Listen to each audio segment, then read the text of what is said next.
Masyarakat sipil hingga tentara Israel menandatangani petisi diakhirinya perang di jalur Gaza. Petisi itu terus bertambah seiring meningkatnya eskalasi di tanah Palestina. Media Israel pada Selasa 15 April 2025 melaporkan sebanyak 500 lulusan kursus komandan cadangan Angkatan Laut menandatangani petisi tersebut.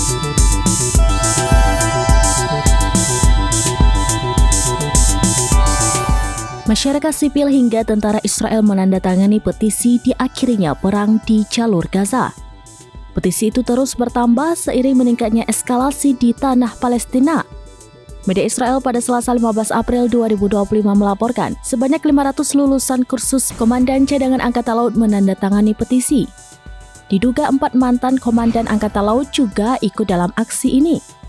Mereka menyuruhkan pengembalian para tahanan dan diakhirinya perang.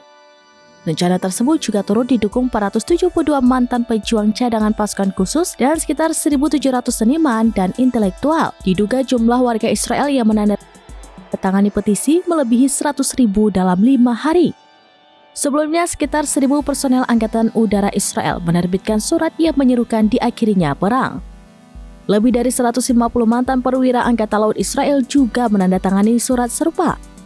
Sementara tentara cadangan dari unit 8.200 Divisi Intelijen telah bergabung dengan seruan pilot melakukan aksi serupa. Tidak hanya itu, 100 dokter militer cadangan juga turut memberikan dukungan. Hal ini terjadi di tengah meningkatnya tekanan dalam negeri terhadap pemerintahan Perdana Menteri Israel Benjamin Netanyahu. Demonstrasi pun terjadi hampir setiap hari di wilayah Palestina yang diduduki.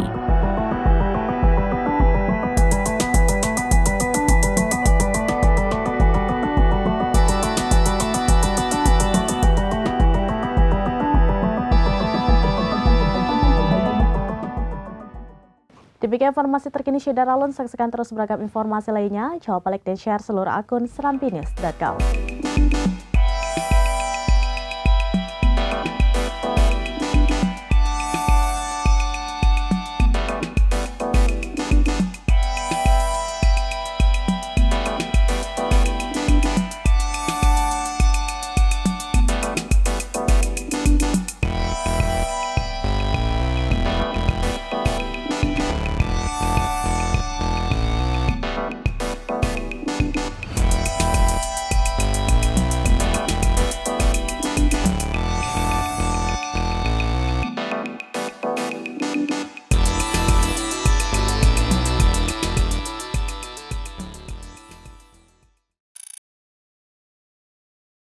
Download Tribun X sekarang, menghadirkan lokal menjadi Indonesia.